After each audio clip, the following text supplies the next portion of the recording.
Lemon? No, I don't want that. Take it away.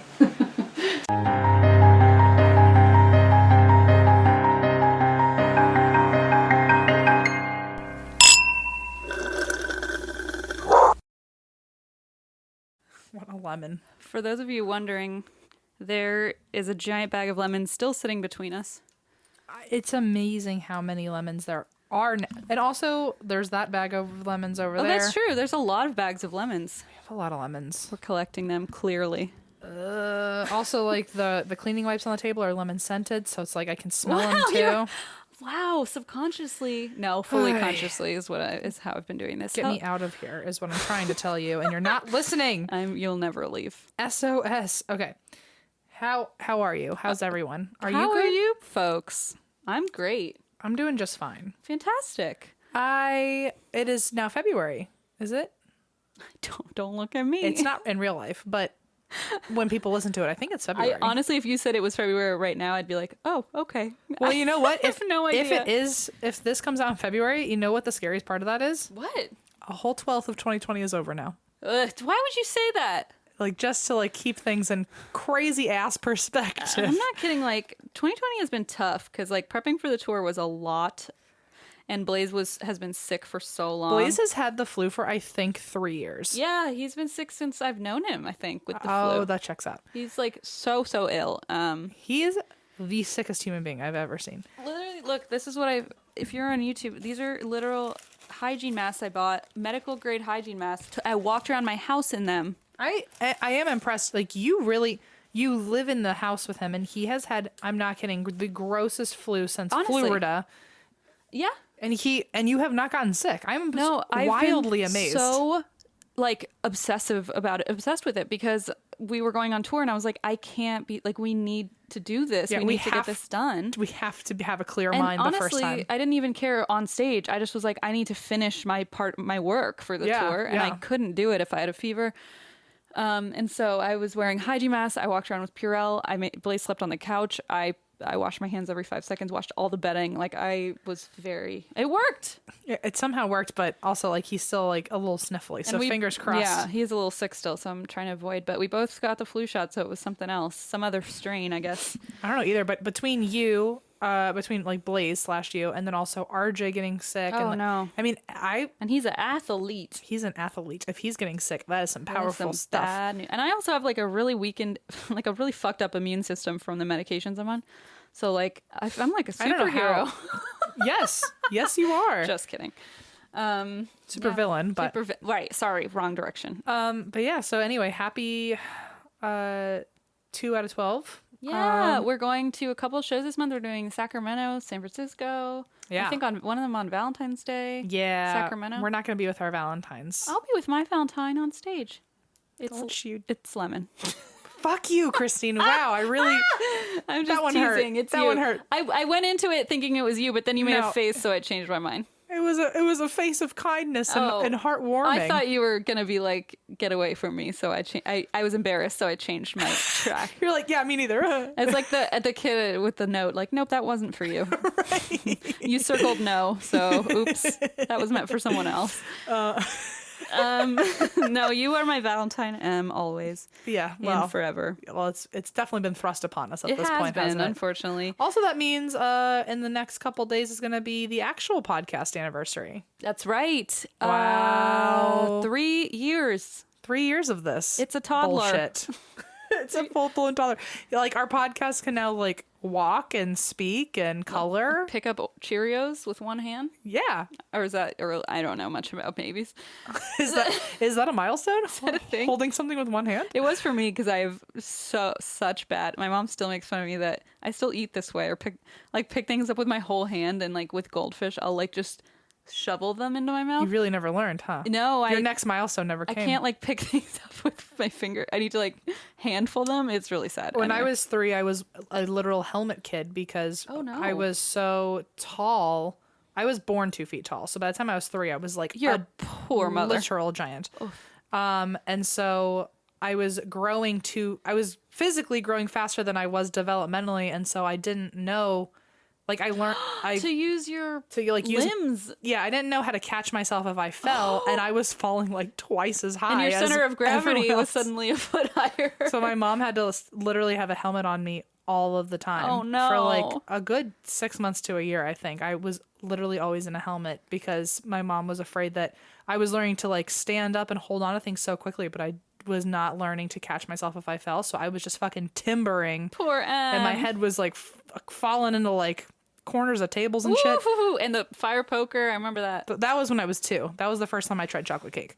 Oh, that's right. That was a good day and a bad day. Depending on how you look at it. Depending on my day or my mother's day, it was a good day. Speaking of mothers and haphazardly, my mother used to call, when you go timber, when like something falls. Yeah. She yells lumber. Oh, because she can't. Sweet Renata. She's like lumber. I'm like, that's not okay. You can have it. I'll just give it to you. My mom, I don't even think says timber. I don't know. Maybe lumber's right. Who knows? And at Renata's world, it's right. I was gonna say at this point, I just trust everyone else besides my own brain. So my story this week is very, very short, but it is something that's surprisingly a lot of people. I don't know what happened. I don't know if the world shifted in a way where everyone thought of this at the same time and all decided to tweet at me. But there's no like news update. There's no reason people all thought of this at once. But a lot of people requested it, so I'm going to do it. Great. Can I say one more thing? Yeah. Sorry, we have to say our patron of the week. Oh, God damn it. I am just awful at that. I'm sorry. No. I just closed it because remember I did the wrong one last time? Yes. Sorry. We are very good at it. Can you tell, guys? We desperately are so thankful for your Patreon donations. If you are doing that, we're really thankful. Our patron of the week is Alina from Finland. Oh, I know, Alina. All of a sudden, it matters more to me. I know. Love a good Finland. Their last name has an umlaut, so I'm just not even going to go there with my guess. What's? Yeah, I won't either. And I don't know whether they want me to say it, so I'm just going to say Alina P from Finland. Lena P. So thank you for your donation all the way from Europe. Oh, I appreciate it deeply. Thank you. Across the waters. Yay. So, that's what they say. That's what they say. Anyway, that's what I say. All I have to say is Sacramento, San Francisco, buy your tickets. Yes. In theory, we have just done our Texas leg and it went delightfully. So great. I'm certainly hoping it will. Texas last year was so freaking loud and unbelievable, so I have high hopes. Yes. I'm manifesting this now for you to have heard it in the past, but it's my future. Yeah, when I edit this YouTube video in the future, I will confirm whether or not. Whoa. Texas, though, please be loud. We would love that. You just broke my brain. Yes, please be loud. Also, everyone be loud. Okay. And not if you're booing. But be loud in a nice way. In a positive way. Be positively loud and loudly positive. This podcast has a lot of rules that you need to follow. Are you writing them down? They're all actually kind of very simple. I just need you to remember them all. Just be kind. Okay, so that's all I have. Oh, watch our lemon napping video on Patreon if you haven't, because really it is the funniest thing that I literally made ever happened to me. Yeah, so please go. And I, instead of preparing for our tour, spent about 45 hours on making the video instead of working on what I should have been working on. So make it worth my while. I also spent like 45 hours building it. So that's right. So please go. We need somebody to make it worth our while. Please, someone go compliment us. Is what we're saying. Anyway, it's not necessarily Gemini season, but a lot of Scorpios are currently being created, and I'm not liking it. So I do like that you said it's not necessarily Gemini. Like it ought to be. Could be. It certainly should be. In like some timelines, maybe it's always. Yes. Imagine a world where only Geminis roam the Earth. Disaster. That Earth would literally be on fire. Disaster. Anyway, so thank you guys. Sorry, I don't mean to keep talking about Patreon, but that lemon video, I'm so proud of it, and Em is so fucking genius. And so wow, I'm serious. Like the comments have been like, Em, what the fuck? Like you have this weird talent of building escape rooms. Like I have a weird talent of building things that nobody should. I like no, look, it's working. I do like to use the phrase like I'm capable of anything if I'm sleep deprived enough. And that's exactly what happened. How do you think this podcast came to be? How do you think anything in the last official 3 years has happened? Anyway, thank you guys, everyone who's supporting us and coming out to see us and just listening. Yes. We love you so dearly. So my next story has been recommended to me that I should cover the Aykroyd family. What's that? Like Dan Aykroyd? Like Dan Aykroyd. What? Yes. Do you know about him? No, I mean, no. Do you know of him at all? Yeah. He's a Ghostbuster.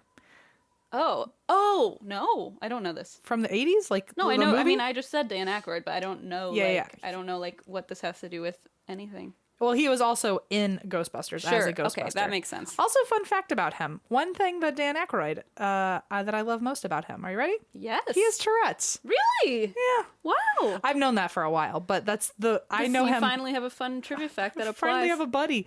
Well, like, I've known him, obviously, as a Ghostbuster, but when I first got diagnosed with Tourette's, my mom gave me this book of like other people with Tourette's. Oh, that's right. So I wouldn't feel alone. And Dan Aykroyd was like the only person. Like that's page 1. What if it was just one page and it was like it kind of was. It was kind of just a picture of hey, Dan Aykroyd. I bet nowadays you'd be in that book. Maybe. Let's make one. We're both Ghostbusters with Tourette's in our own regards. Hang on. This is a fantastic spinoff. And what's interesting is apparently part of his Tourette's. Like he has like the compulsion to become like obsessed with things, and one of his is the paranormal. I think I'm Dan Aykroyd, actually. Wait a second, this is all making sense. I'm kind of not kidding. Okay. Anyway, by the way, if you've ever wondered why the fuck I twitch so much, I have Tourette's. Oh yeah, welcome. I honestly don't know if anyone knows that because I don't think people do. I think I brought it up a few times. Like, but in passing, there have been 2 very lovely people that I've met in meet and greets at live shows, that's right, who said that they had Tourette's, and I was the first person they heard of that also had it. There are some not so lovely people who are like, why does M twitch all the time? I'm like, I have Tourette's, you fucking dick. Sometimes I make Tourette's jokes just to M because I allow it and they're funny to me. M thinks they're funny, but I would never. So if that it's just about M. I just make fun of M. I just make fun of M. If it were Tourette's or the fact that I have like that I'm 6 feet tall, I don't know. And your tarantula legs. Listen, there's a lot to go on. It's not because I have Tourette's. It's just another part of me that Christine loves to make fun of. You and Dan Aykroyd. Of course. Remember when we played beer pong recently and I fucked up a throw and you're like, oh, that might have been your Tourette's. And I was like, you're not fucking wrong. That's exactly what it was. But you're also kick-ass at it, so it works in some instances. But, I mean, you can make fun of my poop disease. I certainly do. And you do, so. I do. See? Look how, we're so ill, dude. We're all terrible. We're so sick. Sick in the mind. Sick in the gut. Sick in the mind, the gut, and just the nervous system. And in the heart. Yeah. Okay, so Dan Aykroyd, let's talk about my fellow Touretting, twitching Ghostbuster. Love it. Well, for those of you who also don't know, he was also very big on SNL. He was in the Blues Brothers with Jim Belushi, and he is also, probably in my mind at least, best known for being a Ghostbuster. So, fun fact about the Ghostbusters, the story was inspired from his family's history with the paranormal. Wait, what? Yeah! See, when you said when you said the Aykroyd family, I was like, there's no way. It sounds like a haunting, like the Perrin family or the Amityville. Yeah. So his great-grandfather, so he's a 4th-generation paranormal enthusiast. His great-grandfather was named Samuel Augustus Aykroyd, who was born in 1855, the oldest of 14 children. Holy shit. Holy. And they're Canadian. Holy. So Dan Aykroyd's better than me. Wait, hold on. Yeah, he has one thing going for him that you don't. That's exactly it. And so originally, we're going to start with Sam, great-grandpa. Sure. Originally, Sam was a teacher, but later in life, in the 1890s, he became a dentist, which at that time, dentistry was not a space where pain relief was going on during procedures. Sounds terrible. Apparently, in some little circle of the dentists of that time, there were a group of dentists who believed that hypnotism would help patients relax, to alleviate the pain, because there was no anesthesia. Interesting. Yes. So apparently a lot of dentists were actually spiritualists. Who'd have thunk? What? Well, remember from your last story, the dentist was the one who ended up coming forward in the Houdini story and saying that fingerprint is mine. Very weird. Actually, I had not put that together. Dentist? Are you a dentist? Are you a dentist? Can you call us? Crest? Are you also, do you do hypnotisms as well? Crentist? Dr. Crentist? Dr. Crentis, the hypnotist master. Okay. So, okay, also, sorry. It's just so wild to me that somebody was a teacher and then just became a dentist later in life. Like, you'd think it was the other way around. Right. It's just, like, I didn't know that. Maybe it was easy to get your dental degree in 1890 when there's, like, no pain medication. He's like, no, I don't know how to do anything, but I can hypnotize people. In the 1890s, it was like, here are pliers. Yeah. Good luck. Oh, okay. Okay, so, So he heard that there were some dentists in the area who believed that hypnotism would help their patients relax during different procedures. And this, quote, sparked his interest in a relatively new phenomenon called spiritualism. Okay. What's weird about this for myself is that when I was trying to find out new notes, I was like, oh, I just talked about spiritualism for 2 episodes. Like, I'm definitely going to try to avoid that. Oh, here's this Dan Aykroyd thing. And then, like, it's all about spiritualism. And I was like, Jesus Christ, like, I cannot get away from this. The universe is telling you something. The 1920s and the 2020s are overlapping famously. Seriously. So Samuel, who I'm now calling Sam, the great... Is that Augustus? Yes. Okay. Samuel Augustus Aykroyd is Dan Aykroyd's great-grandfather. That's Doctor to you. That's Dr. Crentist. Cool. Sam and his wife Jenny became obsessed quickly with spiritualism, even having written back and forth with Sir Arthur Conan Doyle. This is you really Is that not the weirdest? You've been wrapped up in this. I was reading it and I was like, shut the fuck up. I really thought I like accidentally copy and pasted Right. wrong notes instead of the wrong stuff. I don't know if you'll ever escape. I don't think I will. And remember, for those of you who are listening backwards, welcome, by the way. So Sir Arthur Conan Doyle, I just brought up in the last episode about how he was a crazed believer in spiritualism. Like, even when Houdini was like, no, this is fake, he was like, no, it's real. Yeah. Like, which means Dan Aykroyd's great-grandfather, by the way, might have known Houdini. that's true. Hey, Dan, that's pretty neat. Dan's got a cool life ahead of him. Man. And behind him. And behind him. So, Sam had books all over the house of spiritualism, and the paranormal became like just a normal conversation in the house with him and his wife. Allison, are you listening? That's goals, is what I'm thinking. Same. This is why we need to buy a giant house and just all live in the same house. Yeah, except Blaze and Allison then move out quickly. Right. And then it's just you and me. Exactly. So fun fact, Dan actually is the 4th generation to live in that house. So he has lived in the same farmhouse that his great-grandfather was like a big practitioner of spiritualism. Holy shit. And then his son and then Dan all also got into this. This is so cool. So this house is just like full of energy. So Dan has said, all that stuff was lying around the old farmhouse I grew up in, so I've been kind of steeped in it my whole life. Wow. His great-grandfather held weekly seances at the family home. Weekly.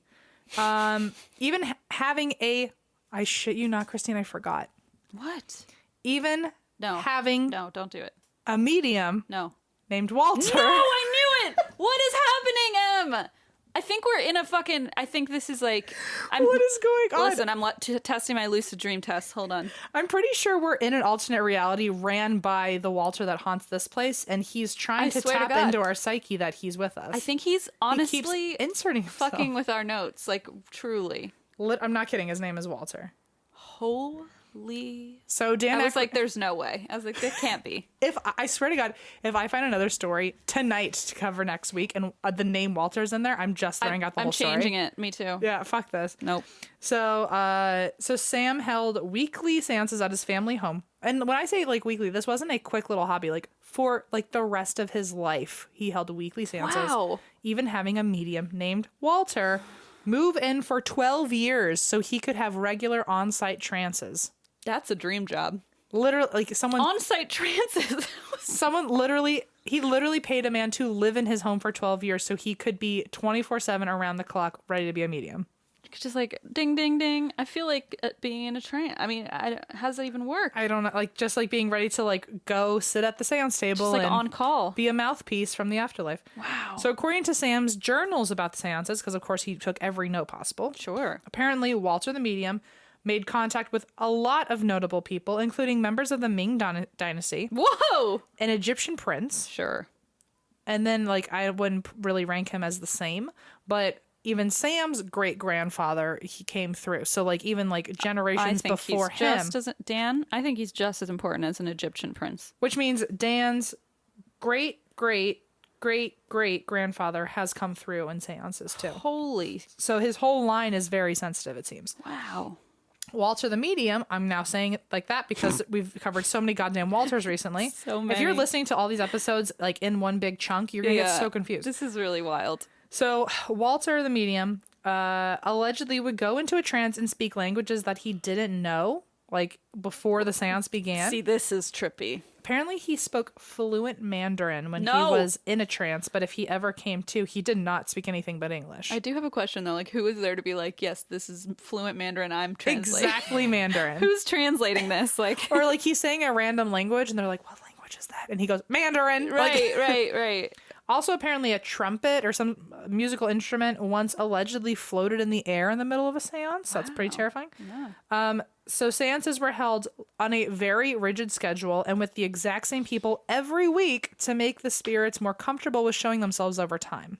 So if like it kept seeing the same people there, maybe it would get more comfortable or feel more safe to kind of show itself more and more and become more powerful. Right. So, but if you like weren't in that first original circle, you like really by invitation only could also come. You can't sit with us. So in Sam's notes, they apparently made a lot of contact and had a whole lot of experiences during seances. Damn. But Sam always ends up disappointed because he wanted physical proof or a physical manifestation or ectoplasm or something that showed that like he wanted proof after the fact that something had been there. Right. And that never happened. So he always got really upset. Like, yeah, the trumpet's in the air and someone's speaking Chinese, but like, really, I need to see like some ectoplasm on hangers like Mina was doing. Yeah, we've seen it all before. We've all seen it. We've all seen the animal tissue hand coming out of her undercarriage. Oh, God. People are like, what is going on? Honestly, I was really hoping we never would talk about that again, and yet here we are. So apparently whenever Sam would ask for physical proof during a seance, the spirit would just say, be patient, it'll happen eventually, but it never did. That's kind of so rude. Houdini would say that is your medium that you're paying, like keeping you like rattled and like keeping you like, on the guess. Keep paying me and maybe something cool will happen. Exactly. But he wasn't friends with Houdini. He was friends with Sir Doyle, who's like, oh, that's definitely the spirits. For sure. You're right. You're totally right. So Sam's whole family was also involved in these beliefs. And when Sam died in 1933, his son Maurice, who is Dan Aykroyd's grandpa, he was also equally obsessed and tried very, very hard to build some sort of machine that would have Sam come back through. So Maurice could talk to his father from beyond the grave. A time machine? More like a spirit box. He tried to build one of the original like radio frequency devices for a spirit to contact us. Holy shit. Apparently it did not work. They never got back in touch with Sam that way, but he at least tried to build one. That's crazy. Then Maurice, I'm assuming Maurice's son, Dan's dad, Peter Aykroyd, even as a child, apparently since like 7 years old, he remembers growing up and watching his family be a part of these seances and reading about the paranormal all the time. It was like such a regular concept in his house that Dan Aykroyd's dad grew up not knowing that it was weird. Wow. Just being like, oh, they're going to have a seance tonight and then we're going to do this and we're reading about this ectoplasm. And what time does your family do their seance? Yeah, exactly. And so his dad actually remembers being in the house and being too young to join in on the seance, but being able to like look into another room and see them performing. Oh my God. It's like when dad has poker night, you're not allowed to play, but all the guys come over and drink beer. Exactly. Instead it's fucking seance. Exactly. That is super cool. So, Dan actually also grew up in that same house and with the same upbringing because by the time now Peter's an adult and having poker night with the spirit. Sure. And so, Dan remembers hearing stories about his family's experiences all the time. He even remembers his mom saying that when Dan himself was born, apparently Sam and his wife Jenny, so Dan's great-grandparents, actually showed up in his nursery one time, almost as if welcoming him into the family, and then they faded away. Wow. So his mom would tell him that story. But so since birth, apparently he's also been gifted with this lineage. And Tourette's. And Tourette's. Yay, welcome to the club. Seems like they come hand in hand. So they clearly, you know what? It's a gift. Here's two pieces of evidence of that. Me and Dan Aykroyd. I mean, what more do you need? If you have Tourette's, you might be haunted. His great-grandfather was looking for physical proof. I got it right here on Twitch, video. Twitch. Okay.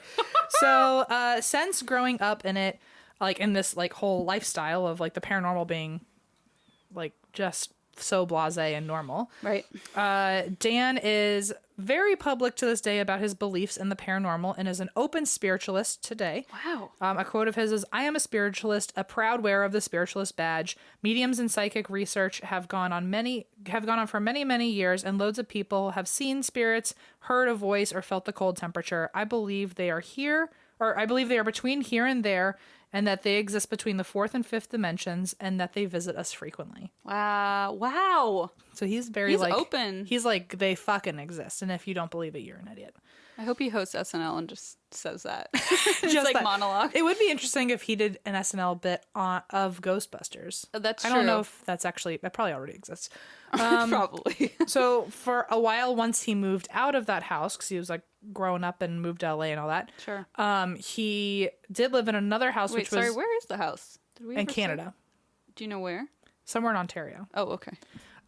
So when he grew up and moved out, he ended up moving into another house that was haunted, which actually was formerly owned by Mama Cass from Mamas and Papas. Wow. And so Dan says that there is a ghost there that he's pretty sure is Mama Cass. Shut up. And so he said, "A ghost certainly haunts this house. It once even crawled into bed with me. The ghost also turns on the Stairmaster and moves jewelry across the dresser." So, and he's convinced it's Mama Cass. Series of events. So, Ghostbusters. So that idea came from a combination of his family stories and personal stories.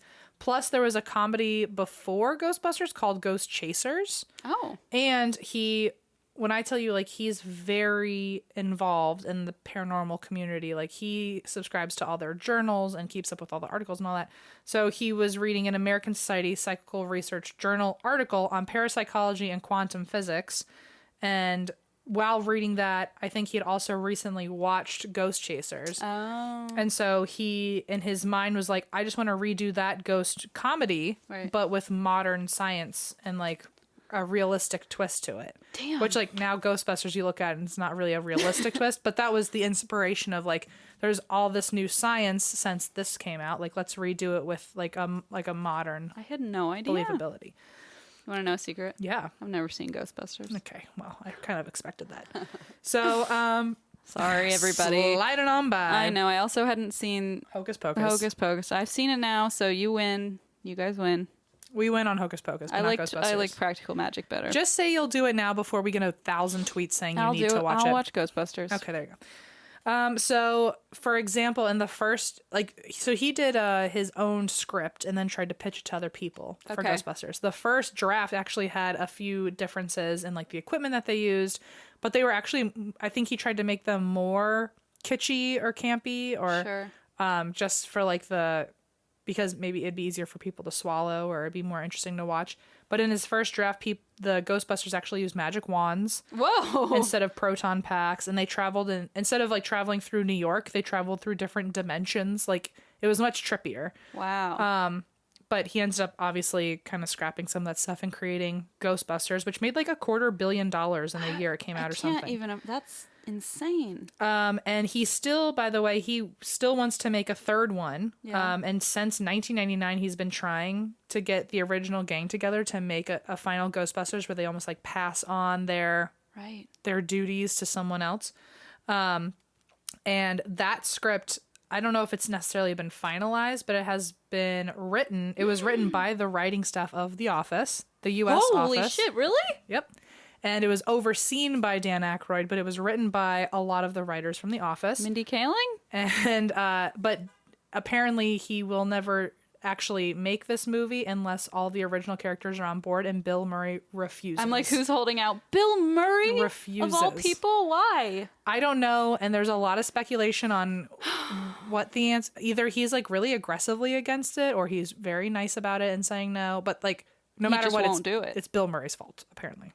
How I never thought I'd hear those words. Mm-hmm. No matter what, it's Bill Murray's fault. That I did expect to hear, knowing the kind of bullshit he pulls just amongst strangers. You're correct on that. Yeah, that's true. He causes all sorts of chaos. He certainly does. So, living again in his family farmhouse in Ontario, because he's moved away from Mama Cass's house and also now lives in this farmhouse. Right. Dan says that it has, quote, a history of spiritual activity that would blow your mind. Oh my God. And apparently there's a lot of activity that goes on in that house, but most often guests report invisible hands yanking off their sheets at night. Oh, well, that's truly terrible. Apparently the other things are like the doors will open and close, the lights will go on and off, electronics will turn on and off, all that good stuff. But he did say that whenever he's in that house, he's had some very vivid dreams of his deceased friends. Wow. One of them actually was one of his friends who passed on was Barry Berenson, who was the wife of Tony Perkins, who played Norman Bates in Psycho. Oh. So his wife in real life passed away, and I guess her and Dan Aykroyd were really good friends. And he remembers very quickly after her death having a intensely vivid dream where she showed up to say, I'm helping people who don't understand. Whoa, goose cam. Yeah. Or I'm helping people through who don't understand. Oh, oh my God. So, like through to the other to side, the I guess. light? To the other side, I guess. Oh, goose cam indeed. So apparently he remembers that one very intensely. And he's also said that he most often feels his best friend, Jim Belushi, come around. Oh my, I was like, what other funny guys coming through? So Jim Belushi was the other Blues brother in Blues Brothers. And they were also really, really close in SNL. And he ended up dying right before Ghostbusters was made. He was actually supposed to be one of the original people in Ghostbusters. And then he died 2 years before the movie came out. But he had a drug overdose, and it's really tragic, really, really sad, really tough. And he was one of Dan Aykroyd's best friends, and apparently he was also super open-minded to this stuff. And Jim Belushi had said in past interviews that he would regularly visit Dan's house, and they would just like sit up all night and try to watch for ghosts and see like if anything was like would walk around in the house. What? This is so cool. And also very sweet and cute. Also precious. Yeah, so he used to visit a lot so they could watch... Like slumber party. Yeah, to like see if any ghosts would show up. Because apparently at one point Dan Aykroyd said he saw his great-grandfather like manifest out of nowhere. And so ever since then it became a thing where they would go to his house and look for ghosts. That is like our childhoods, pretty much. He also apparently they would go outside and look up at the sky for UFOs. Okay, I'm on board with all of this. And Dan Aykroyd has been quoted saying, I know the spirit survives as there is so much evidence of the survival of the personality in the afterlife. Wow. So he says that he can feel Jim Belushi's energy around him a lot. Wow. So not only was he interested in ghosts, but he, on his own, separate from his family, was also fascinated with aliens, hence him and Jim Belushi looking around for UFOs all the time. Sure. But apparently, so his whole family obviously is into spirits, but UFOs is his thing. Okay. So he really got into it when he was a kid, and he's like a magazine cover of a UFO, and ever since then he just like got really into it. Love it. He's also a member of MUFON, which I really, really, really want to get into. I remember that word. Yeah, it's the Mutual UFO Network. So it's a huge membership, like a society for believers in the UFO. There's also a lot of skeptics there, I think, but it's this huge network, and it's so much information, so I have not covered it, but it is on my list. But he's a member there. He's also like a Hollywood correspondent for MUFON. So on the red carpet. Yeah. So he is a staunch, but like even more so it seems than ghosts. He believes in aliens. Oh, I was gonna say than the guy from Blink 182. So wow. He has only seen 4 in his life. This is his quote. Oh, only 4. I've seen 4, one of them with a light, one of them dull gray, one of them going very slow, one of them hovering over me. Then there were the 2 that my wife and friends and I saw, a high altitude sighting many years ago in Martha's Vineyard, 2 flying side by side, 2 perfect circles flying in tandem that did a beautiful zigzag. Wow. Dan believes that aliens already live on Earth, already live here. And oh God. And that evidence has already been shown that they're here, but the government frequently tries to cover it up. They got me. Oh boy. They got me. Let me remove my skin. Lemon. It's lemon. It's lemon. Oh my God. He came down from outer space. He certainly did. So Dan also apparently collects UFO pictures, but only really good ones. That's his caveat. Only like super good ones that are hard to prove otherwise. He also recommends a book for people called The FBI CIA UFO Connection by Dr. Bruce Maccabee, which apparently reviews documents received after the Freedom of Information Act. Wow. So apparently there's some good stuff there. Oh my God. He swears by this book. Sorry, what's it called one more time? The FBI CIA UFO Connection by Bruce Maccabee. Okay. So he has been making very public statements about UFOs. Even in 2005, he literally did a 2-hour-long documentary called Dan Aykroyd Unplugged on UFOs. What? So is this on Sling? I think it's on YouTube because I did see a link to it. I opened it and it literally was 2 hours long, and I was like, I can't.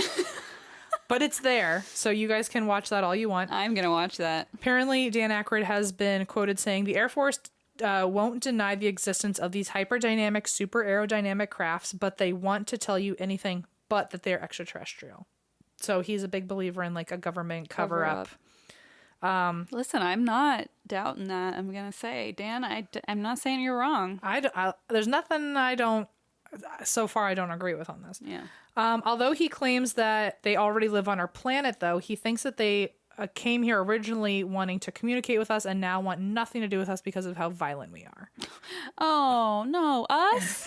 What? He also did use 9/11 as a reference, and I don't have the quote here, but he did say something like, imagine wanting to make friends with this, like, or imagine wanting to get to know, like, this group of people and then just seeing them, like, throwing their most expensive equipment at some of their most expensive equipment and then watching all of their people die. Like, why would you want to interact with something like that? Yeah, humans aren't super great. No, he said that they are probably disgusted by us and now they're here and don't want anything to do with us. What are they doing here? Where? That's my next question. I'm like, okay, so if they are here but don't want to talk to us, why are they here? And I guess it's just they haven't left, right? Yeah, I guess to study us from afar. I'm not really sure. Well, it's pretty easy. I mean, you saw what we do. It's just not great. It just keeps happening. That plus a lot of eating sugar is pretty much all we are. And then it just repeats itself over and over again. Yeah, exactly. But sometimes there's like a Ghostbuster in there. That's true. So one of his drivers apparently used to work for the Air Force, like in Air Command. What? And the driver told him, I guess, not so in confidence, that one day when he was working there, a bunch of guys started gathering around a radar, watching an object traveling at 70,000 miles per hour. What? And doing whip turns in front of them. And the whole group of people were just freaking the fuck out because they did not know what it was. In the Air Force. Dan has also hosted a Canadian sci-fi show, which I'm now going to be watching, called Sci Factor, PSI, Sci Factor. Oh my god, that's built for you. And it's Canadian and a sci-fi show called Sci Factor, starring a Ghostbuster with Tourette. It's literally my show. Truly, though. And it covers paranormal cases that are apparently from the desk, quote, of the Office of Scientific Investigation and Research. So I don't know. I think it's like recreations, like reenactments, drama reenactments of different cases. But it might be like a Forensic Files version of the paranormal. Which is so cool. And it was... like an Unsolved Mysteries type thing? I think so. And it was... God. And it was 4... I also have not seen it, so I could be totally wrong. But I know there's 4 seasons of it. And in 1997, he actually won an award from CSI, not the actual CSI. They're from the Committee for Skeptical Inquiry, which is like a big paranormal group. In 1997, they gave him an award for hosting that show and for being a, quote, longtime promoter of paranormal claims. Wow. Fun fact, not only did Dan stay obsessed with the paranormal, but so did his father, Peter, who used to like watch his father perform seances and all that, poker night. So because Peter grew up in that same stuff, he had the same interest and the same fascination and just keeps getting passed down from family to family, I guess. Right. In 2009, Peter actually published a book called A History of Ghosts by Peter Aykroyd. And it has been described as, quote, an encyclopedia book on the paranormal. Apparently everything you can think of is in there. I'm literally looking at our bookshelf. I'm like, did somebody mail us that? Like, I don't think so. We might have it somewhere. We have a lot of ghost books, but it's called A History of Ghosts, and it talks about some of his personal experiences. I did read an excerpt of it, and it was... he was talking about how he remembers looking out the window and seeing like people come into his driveway and his dad like pulling them into like this room he wasn't allowed into. And like, oh my God. Like how the seances would happen. And so apparently there's a lot of really good stuff in there, and is Dan Aykroyd's dad, Peter. And it was published in 2009. So that's all I have. I know that's super short, but that is... So do they still have the house? Do you know? Yeah, he still lives there. Dan Aykroyd still lives there. Oh, amazing. He lives in Canada? I think he does. Cool. As far as I know, I could be totally wrong, but every article I read said he still lives there. That is neato. So that is the Aykroyd family and their fascination with the paranormal. I love that story. I've never had no idea. No clue. Me either. I just thought Ghostbusters was like like I never thought it was anything based in. But yeah, what are experience. the odds? I mean, that means you and I could create our own Ghostbusters. Yeah, hold on. It's called Houdini on Broadway. Yeah, actually, wait. Hang on. Have you heard of it? Lynn, are you there? We're FaceTiming with Lynn later about it. This is my vision board. I wish it so badly. Anyway, Dan Aykroyd, a lot of his upbringing is what inspired Ghostbusters. There's your fun fact. Never have known that. That's a good trivia fact. I was going to say, I hope someone goes to trivia and that helps you. Yes. And if it does, send us some of your winnings, especially if it's beer. I would love a beer right now. Thank you, Dan Aykroyd, by the way. Thank you, Mr. Aykroyd. I would love to chat with Mr. Aykroyd. I would too. If Dan, I think he has like 3 daughters. If any of you listen to us, please get us in contact with your father. Thank you. Please or your great-grandfather or your great-great-grandfather, or anyone from beyond. Anyone who can manifest themselves in front of us. That's exactly right. I would love to hear his stories, man. Yes. Seriously. All right. Let's go. So I'm covering a story that I was going to do, then I realized I've already done for Charlotte, and we haven't posted this episode. No, we have not. So I'm going to tell you the story now. Okay. Hooray. Let's do it. I was very excited that I'd already done notes on this. I was like, holy shit. You're like, well, that works out. Yeah, it's one of my favorites. It's a disappearance, which I find just beyond fascinating. You love a good disappearance. You love when I disappear. Mostly when M vanishes. So that's the best part.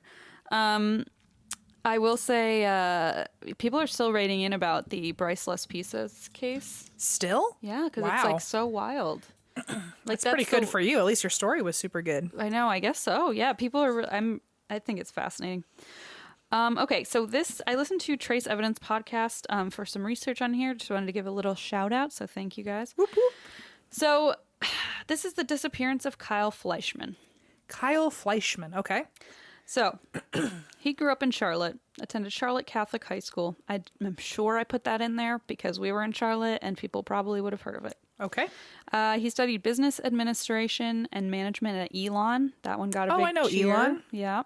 He was well-liked, was a good student, was really active on campus. He wasn't just like a well-liked frat guy. Like he was very involved in school and just like a very well-rounded individual that a lot of people, not that frat guys are not well-rounded, just like the stereotypical, he wasn't like the popular kid. It was just like he was really well known and well liked. Sure. And very involved. I gotcha. And just a good guy. And also he was not well rounded because he's such a trash frat guy. Got it. Exactly. He just knows how to play beer pong. Sure. Yeah. Well, just like you. Me too, except he doesn't have Tourette, so he doesn't have that winning guttural throw like I'd have got. That's just like your golden my golden ticket. Your golden ticket to I call that nothing but net, baby. That's what I call that. Buckets.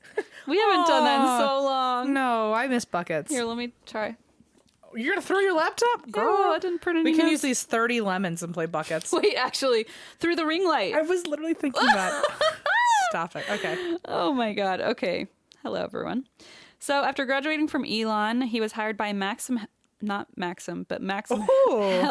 Services, a little less exciting, in Charlotte. And then in the fall of 2007, he moved into a condo with 2 roommates. That fall, in 2007, Kyle was 24, and his mother, Barbara, was diagnosed with cancer. Kyle was extremely close with his mother, so he stepped up and was like, we're going to beat this together. Like, he was just 100% involved in taking care of her. And a few days before her first surgery, Kyle took his mom, Barbara, his sister, Noelle, and his best friend, Daniel, to a Dane Cook comedy show. Okay. At the Spectrum Center, because they were all big fans. Sure. And then, so that was on, this all is important for the timeline. So that Dane Cook is crucial to this story. When isn't he, though? November 8th, 2007, Kyle drove over to his best friend Daniel, the one who was with him at the show, his house to drop off his car. Oh, no, sorry. This is the night of the show. I'm sorry. I put the date in the wrong spot. I hear you. November 8th, they're going to this Dane Cook show. Kyle drives to his best friend Daniel's house to drop off his car.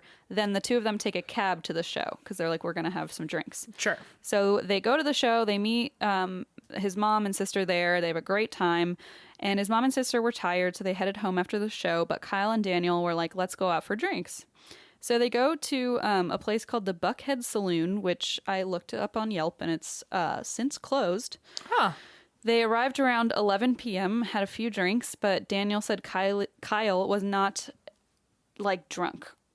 Okay. He had a few drinks, but he's like, trust me, like, he wasn't wasted. Like, Sure. he was just buzzed at most.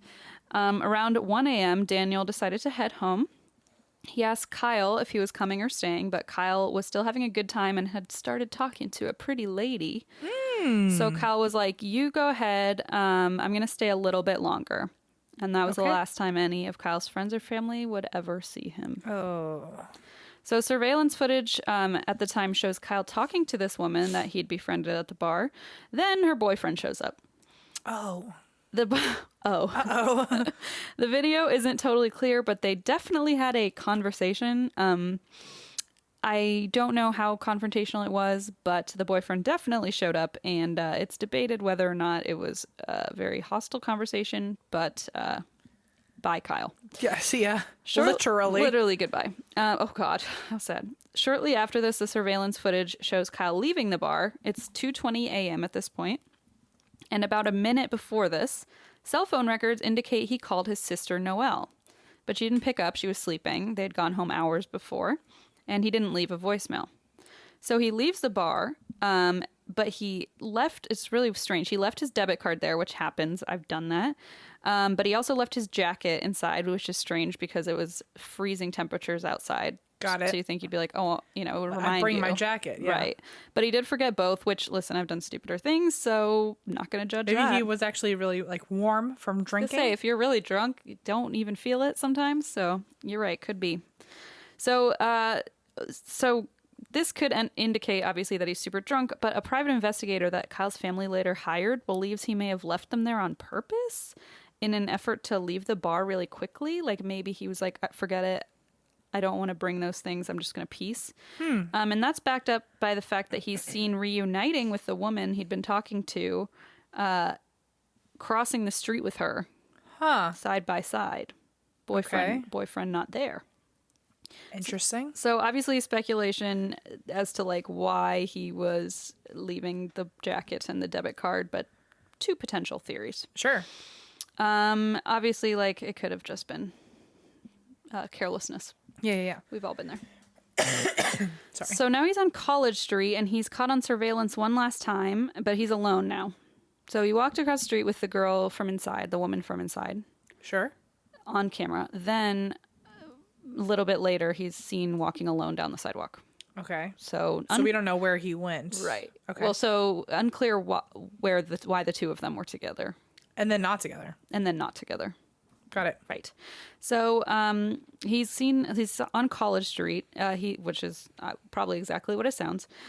He's caught on surveillance one final time. This is the last time he was ever spotted walking toward a pizza shop. And the footage doesn't indicate that he's super drunk. Like, he's not stumbling. He doesn't look wasted. Or, like, drugged, maybe. He doesn't look drugged. Right, exactly. Okay. Yeah, he looks pretty sober. He's just kind of chilling, just walking down the street, which, I mean, obviously people can play off drunkenness. It doesn't necessarily indicate, but he looks pretty sober.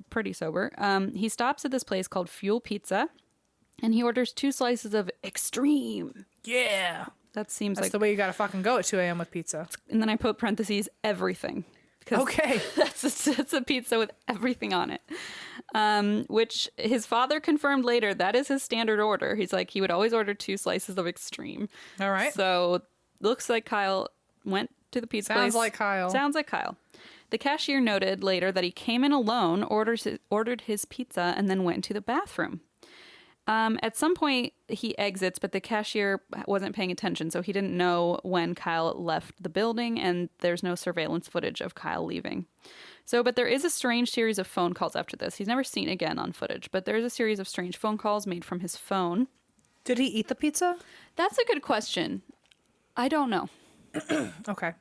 I don't know if he left without the pizza. I think they probably... Because it'd be weirder if he ordered it to not eat it. I think he probably must have eaten it, because I feel like the guy would be like, oh, and then he left his pizza behind. Right. You know, okay, I feel like that's strange. Yeah, it's possible, but my guess is probably he ate it. That'd be even weirder if he just, like, totally fucking forgot about his pizza. Yeah. Or, like, it wasn't worth it. Or intentionally didn't eat it. You don't leave pizza behind unless... That is a goddamn fact. Something really bad is happening. So yeah, I hope he ate his pizza. I'm not sure. At 2:42 a.m., Kyle made a 10-second phone call to the Buckhead Saloon. Possibly because he's like, I forgot my debit card and my jacket there. Right. Maybe. But the bar was closed at this point, so no one picked up. He then dialed his own voicemail. And then between 2:43 and 2:57, Kyle calls his dad's office number 4 times, but gets no answer. Then at also, did he expect anything? Because it's closed. It's 2 a.m, right? It's his dad's office. I'm not sure. Yeah. Okay. You'd think no, but right. Maybe his dad's a night owl. I'm not sure. I don't know. At approximately 3:25 a.m., a cab driver claims to have seen Kyle walking in an area known as North Davidson. He saw, quote, a kid with no jacket who was not in the right place and looked to be intoxicated. So he just said he looked like a college kid, out of place, as he wasn't like near the campus anymore. He wasn't like in the college part of town. He had just kind of wandered into a different neighborhood. So that's why the taxi driver like noted something was odd. Several minutes later, after he was seen by this taxi driver, 3:28 a.m., cell phone records indicate Kyle called his friend Daniel Scagnelli. I never said his last name, but that's his last name. Mm-hmm. The phone call lasted only 4 seconds, and Kyle didn't leave a voicemail. Less than a minute later, at 3:29 a.m., Kyle calls one of his roommates, and that call only lasts 6 seconds. And then seemingly by 4 a.m., his phone had died. Damn. Strange. So the purpose of the calls has obviously been heavily debated because no one knows what he was doing. Some people think he was in trouble and was trying to call his friends and family for help. Some believe he was looking for a ride home. Mm-hmm. And some people think that the calls weren't made by Kyle at all, but by someone who had gotten a hold of his cell phone. Oh. Mm-hmm. Okay. So either way, the next morning, Daniel wakes up and sees a missed call from Kyle. He calls back, goes straight to voicemail, so he just shrugs it off. But as the day goes on, he does not hear from Kyle, and he starts to get worried. He hasn't heard anything since last night, and Kyle's car is not in the driveway. So he's like, that's not good. Oh, no, sorry. It's still in the driveway. Like he hasn't left. Yes, like he hasn't never gone anywhere. picked it up. Sorry, they took the cab, yeah. God, sorry, guys. I'm getting way wrapped up in this. Okay. The car is still there. So he's like, well, he never came and got his car, and he's not answering his phone. He's starting to get worried. So Daniel calls Kyle's parents, and when they confirm they also have a bunch of missed calls from Kyle, they call the police and report him as missing. Kyle's family starts searching for signs around the Buckhead Saloon because that's where they knew he was. And Daniel immediately created a Facebook page, which was smart because within 24 hours it had more than 60,000 people. Whoa. Yes, it spread and he was really well known and popular at school, so I think like people just kept sharing and sharing. Exactly. And this is like the height of Facebook, like 2000, right? Not 10, 2007, whatever. Wow. So, yeah, with 60,000 people, and actually, this is considered to be the first widespread social media and internet campaign to find a missing person. Wow. Fun fact. That is a fun fact. Several of Kyle's friends even went on the Today Show to get the word out. They were like so desperate, they were trying to get on any media to spread the word. Police conducted a massive foot search. They didn't find any clues. They pinged the location of his calls. His phone was pinged around 3:30 in the area where the cab driver had spotted him. So like that kind of far away area where it made no sense that he was there, basically. Sure, like that weird neighborhood. Yes, out of the way. And on Saturday, November 17th, firefighters and 300 volunteers conducted a large-scale search in a 9-mile radius around Charlotte. Yeah. They even brought in search dogs, and they used Kyle's jacket that he had left at the bar as the scent to track him. They almost immediately picked up on his scent. They followed it down College Street. God, dogs are the best. Just reason 1,000. How are they the best? Reason 1 through 1,000 they is literally this. Are working. I love them so much for $0. For $0 to find, just because they wanna to find missing people. It's wild. Okay, in case you didn't know, dogs are great. They almost immediately picked up on his scent. They followed it down College Street, past the last surveillance camera that had spotted him, and to the outside of the pizzeria, and that's where they began to walk in small circles, which, according to their handlers, Linda and Mike, is usually an indicator that the missing person may have been looking for something or trying to hide. Now, because he's like running, he's like frenetically kind of running back and forth on something, or? I don't know, but it gives me goose cam because they were like, that's how they indicate someone was trying to hide. It's just so bizarrely specific. I don't know. Maybe you have a certain sense of sweat when you're doing that. I have no idea. Maybe, yeah. Maybe. I don't know. But he could have also been looking for something, like just pacing back and forth. It says either, or looking for something, yeah, or trying to hide. So I guess you're right, like maybe frenetically.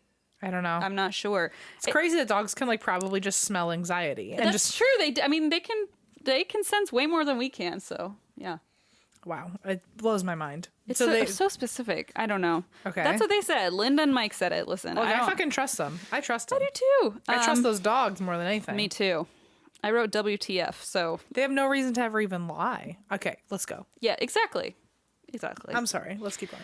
So the path continued down College Street, which turned into North Davidson, the neighborhood where he was spotted, leading to a small bridge that led to Cordelia Park in Villa Heights.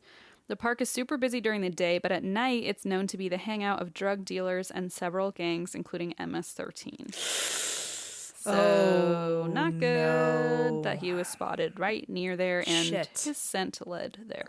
Like he was hiding. Oh no. This is terrible. Oh no. The dog's handlers called off the search because it was getting dark, but on their way out, a homeless man struck up a conversation with them and he told them he had seen Kyle and he said he'd been killed over at the park, but he didn't know where they took his body.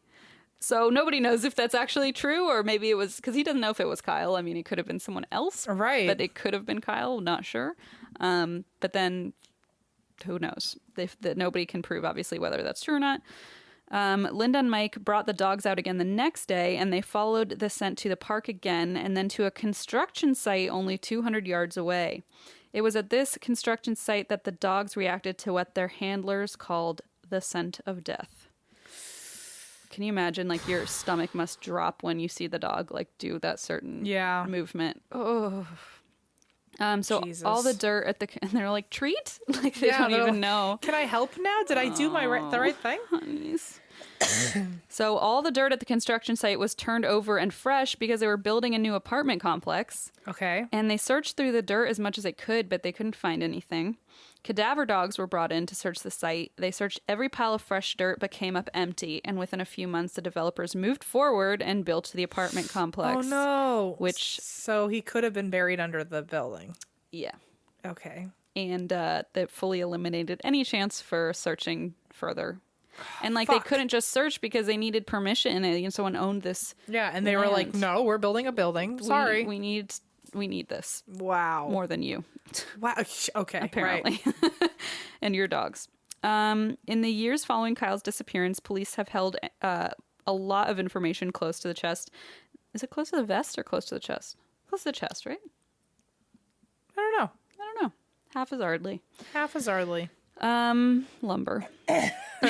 So they've held most of the information really close because they don't want to release too much information. They're still working on this case. Let's just put it that way. Sure. Okay. And so a lot of the information we do have is not from the police, but from Kyle's family. Okay. So they made a website. Poor fucking family. I know. It's honestly, every time it's just like makes my heart hurt. So his family made a website called helpfindkyle.com, which does not exist any longer. Okay. That's even worse because it means they gave up. It is. Yeah. The Facebook page Daniel made still exists, but there's no usable contact links. It's not usable anymore, and they don't update it anymore. They did make a foundation in Kyle's honor called kff.org, which aims to help people who aren't sure what to do in the first few days after someone goes missing. Oh, wow. Which is really wonderful. Wonderful, in a sad situation. Yeah. It's at least, helping future people. So it's been almost 12 years now since Kyle's disappearance. Police say they still receive tips, but they're obviously fewer and fewer each year, which we see tends to happen with missing persons cases. As far as what happened, there have been a number of theories presented. The first one being some have suggested that Kyle left of his own accord, which apparently actually statistically happens more often than you think, that people, quote unquote, run away, try to create a new identity. And he was like, fuck this, I'm out. Just pieces. It seems unlikely, though. I mean, most people I feel like most of the time families are like, he would never do that. She would never do that. But apparently it does happen. Okay. But he had just graduated college. He had a great job. He was pretty happy by all accounts. His mother had just been diagnosed with cancer, and obviously that was traumatizing for him, but he was like so involved and invested in her. And he never showed up for the surgery, so they were like, he would have made contact or checked if she was okay or something. Right.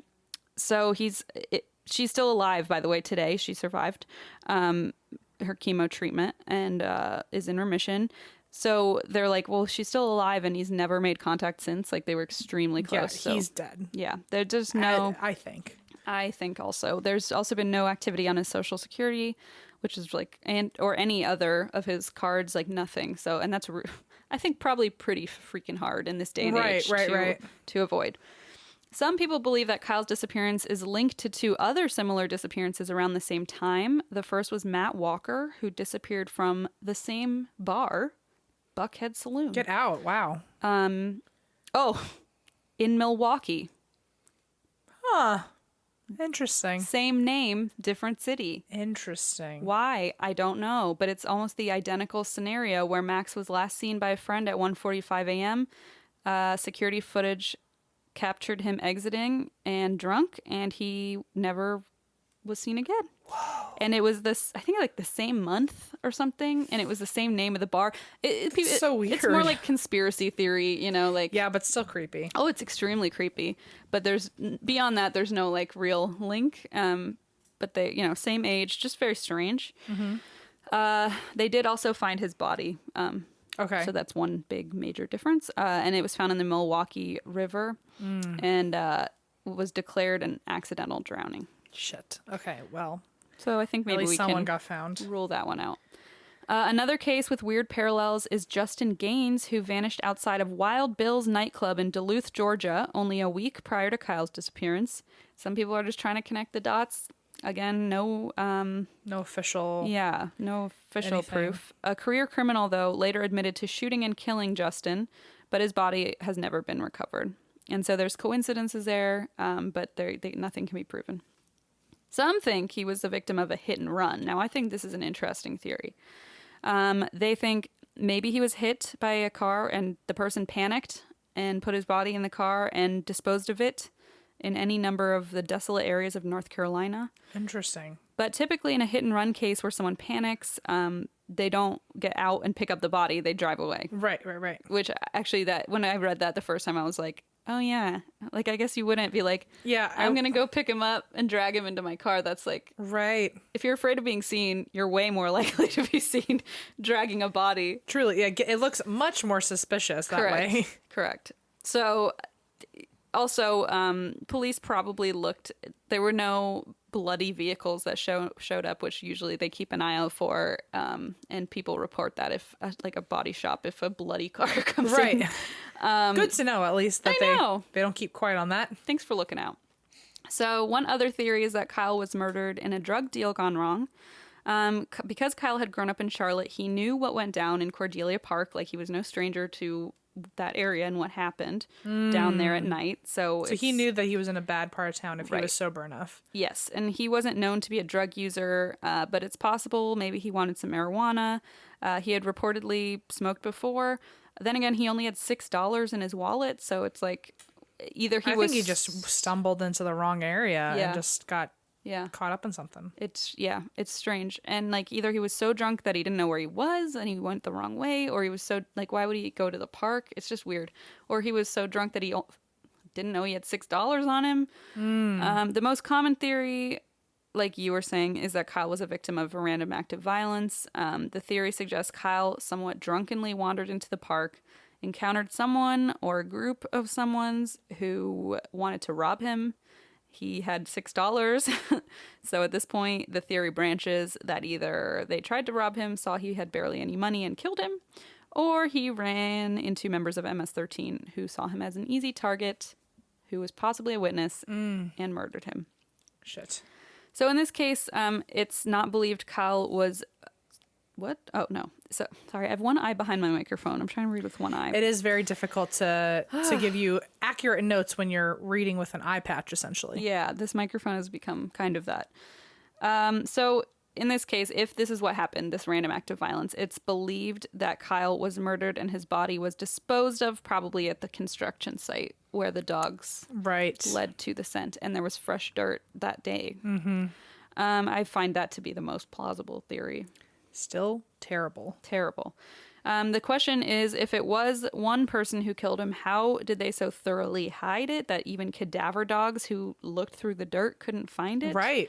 So they did search it. Did they cut him up and put him in different chunks? I feel like that takes so much time, though, and like effort. I don't know. I guess so. I feel like I haven't done it personally, so you haven't?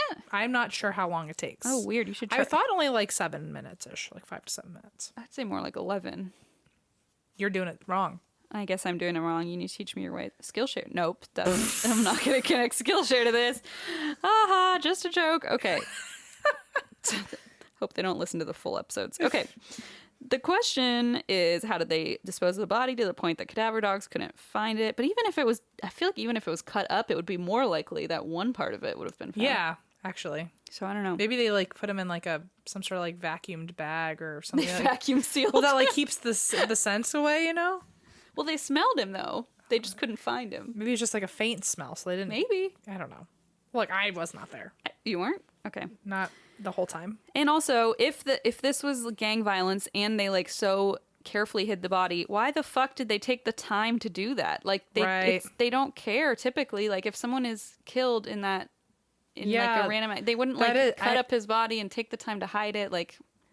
Because no one could trace it to them. An initiation or something. But that's true. Like, now you're saying that, I'm thinking, oh yeah, they literally would have just killed him and then walked away. If it's literally MS-13, they don't give a shit. They don't take the time to, like... Right. It didn't make any sense. So it's unclear. I still think this is the most sensible theory, that maybe it just was buried too far or, like, farther away than where they looked, or who knows. One other theory I found interesting is that the boyfriend from the Buckhead Saloon had something to do with it. Remember? Oh, yeah. So I, of course, did a deep dive on Reddit. I found a number of people who actually knew Kyle in college and said that although he was a decent guy, he had a tendency to become angry when drunk. Oh. He was known to be a social drinker, so if he was flirting with that girl and then had an altercation with the boyfriend, a lot of his friends were like, hot-headed. Yes, hot-headed. Our prediction is things would have gone awry. Apparently the boyfriend was... the primary person of interest when the police first got involved, but nothing has proved that he has anything to do with it. So I think like they thoroughly searched that lead and it didn't lead anywhere.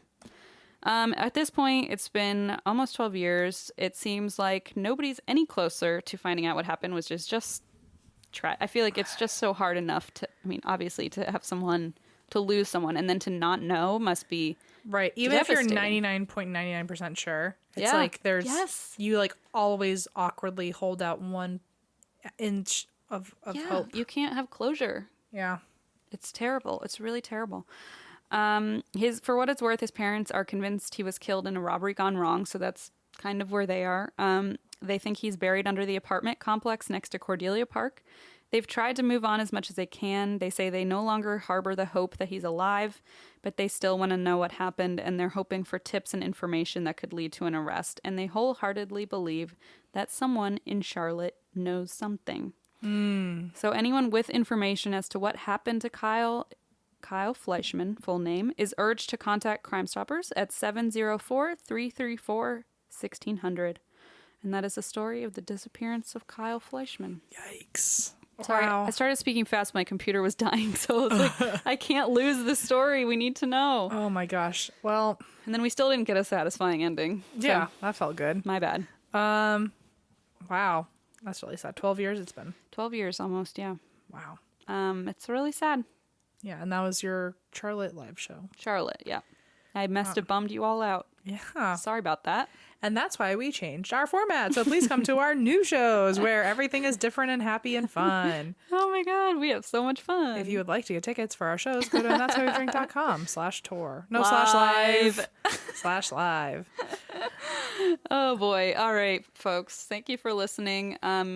Truly, if there is ever any story that I tell, I know that like it's so unlikely, but if there is any story I tell where you're like, huh, I live in that area and like maybe he looks familiar, just just try. Just a shout out. Yeah. Can't hurt to try and contact. If you see something, say something. Exactly.